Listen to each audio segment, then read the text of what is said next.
Hello students, today we are going to study second chapter of your physics book, that is motion. So first let me explain you what is motion. Even before that, let us discuss what is rest. Rest is a condition wherein position of the object does not change with respect to time. It means where the object was lying, it is still there, it is not moving. For example, if a book is kept on a table, so book is not moving, so we can say book is in rest. But if the position of an object keeps changing with respect to time, then it is said to be in motion. For example, a moving car or a flying kite. So the position keeps changing, sometimes here, after sometimes it will be at some other place. So we say that object is in motion. Now one thing interesting, that rest and motion, these two terms are interrelated. You cannot be absolutely at rest or in motion. It depends in what terms or at what respect you are talking about. For example, if you are moving in a car and there is a person on the road outside the car, with respect to him, your position is changing. So as per him, your body is in motion. But when you talk about driver or maybe the co-passenger who is in the car, with respect to him, your position is not changing. So as per him, you are at rest. So same person may be at rest or may be in motion. It depends on we are comparing with what object. So the same object can be at rest and at the same time it can be in motion. So we can say that rest and motion are relative terms. Now we will discuss different types of motion. So first is translatory motion. A motion in which an object as a whole covers the same distance in the given time is said to be in translatory motion. Translatory motion can be divided into two categories: rectilinear motion and curvilinear motion. Rectilinear means straight. If an object travels on a straight line, on a straight path, then we say it that object is in rectilinear motion. But when the object is moving on a curved line or on a circular track, then we say that object is in curvilinear motion. For example, if a car is moving on a highway, straight line, then we say car is moving in a rectilinear motion. But when the car takes a turn, then it is in curvilinear motion.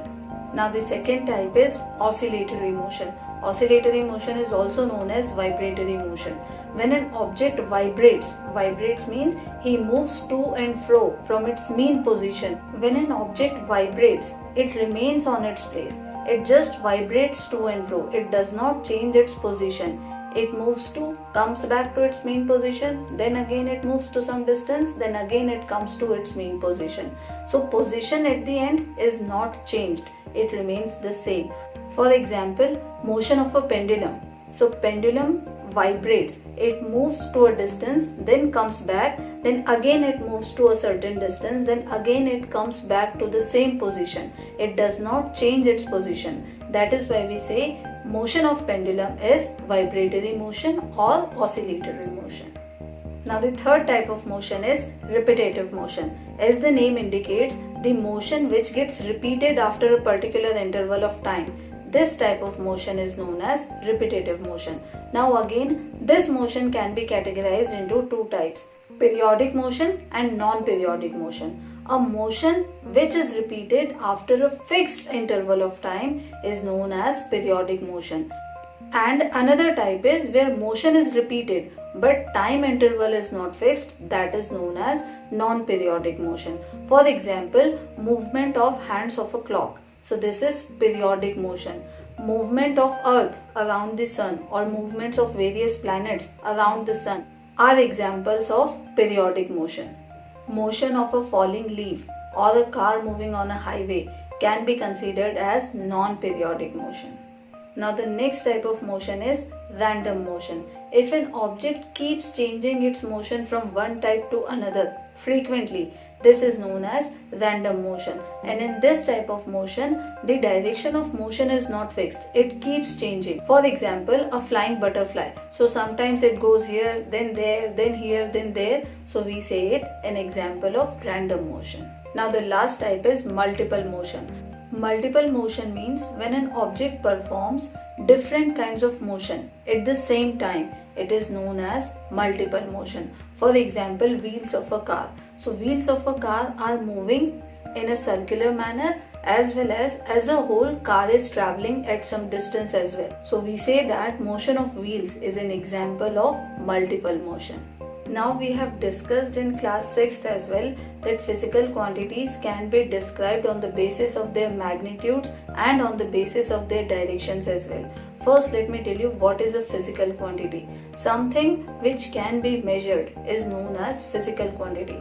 For example, you can measure the length of your pen, you can measure your height, you can measure the temperature. So these all are physical quantities. Physical quantities are of two types: scalar quantities, vector quantities. Scalar quantities are the quantities which can be defined on the basis of their magnitude, but vector quantities need direction along with the magnitude. So in vector quantities, direction plays an important role. Without direction, they cannot be defined. For example, distance. So if you say the distance between your home and school is, let's say, 10 kilometer. So distance is a scalar quantity. But when you say I have moved a distance of 10 kilometer towards east or towards west, so when you add direction, then it becomes displacement, and displacement is a vector quantity. Now let us talk about uniform and non-uniform motion. Uniform motion is a kind of motion wherein an object covers equal distances in equal amount of time. Then we say object is in uniform motion. But when the object covers equal distances but in different intervals of time, then we say object is in non-uniform motion. For example, a car is moving 5 meter in 1 second, another 5 meter in another 1 second, and so on. So this car is covering same distance in equal interval of time. So we say the speed of car is 5 meter per second and the motion of the car is uniform motion. But when car covers first 5 meter in 1 second, another 5 meter in 2 seconds, or maybe in 3 seconds, so distance is same, but the time taken to cover the same distance is not same. So we say car is in non-uniform motion. Practically, it is not possible for the car to be in uniform motion. Sometimes there are traffic jams, there are speed breakers, there are toll plazas, so car has to be stopped there. But when there is a highway, so car moves very fast. So this is an example of non-uniform motion. In case of non-uniform motions, we calculate average speed.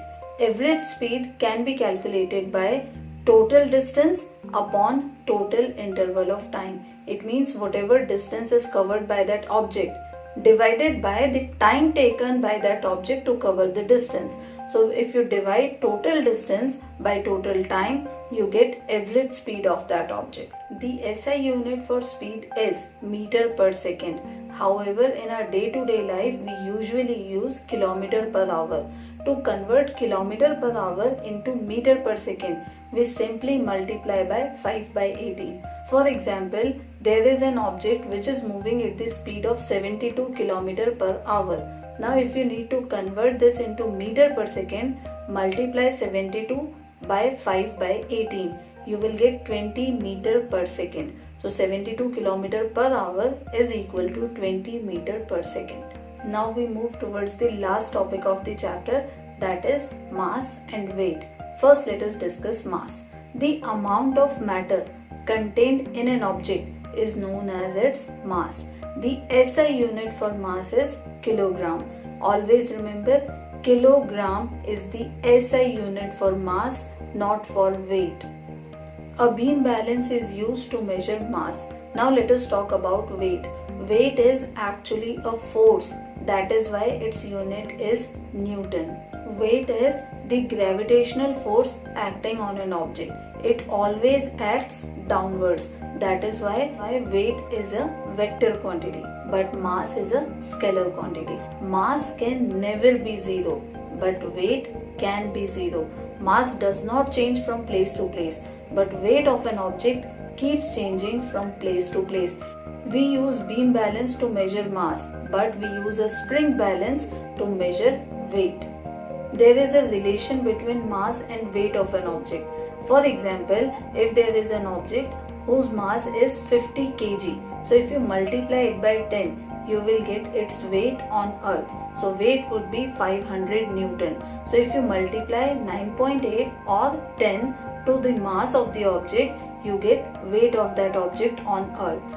The gravitational pull on the surface of moon is only the 1/6 of the gravitational pull which is there on the earth. If there is an object, let's say its mass is 60 kg on earth, so it would remain same. As I told you, mass does not change from place to place, so it will remain same on moon as well.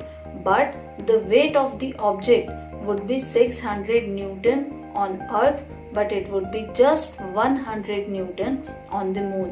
Why so? Because the gravitational pull of moon is 1/6 of the earth. So 600 divided by 6 gives you 100 Newton. So the mass of the object is same, but the weight of the object becomes 1/6 on the moon what was on the earth. So that's it for the chapter. Bye.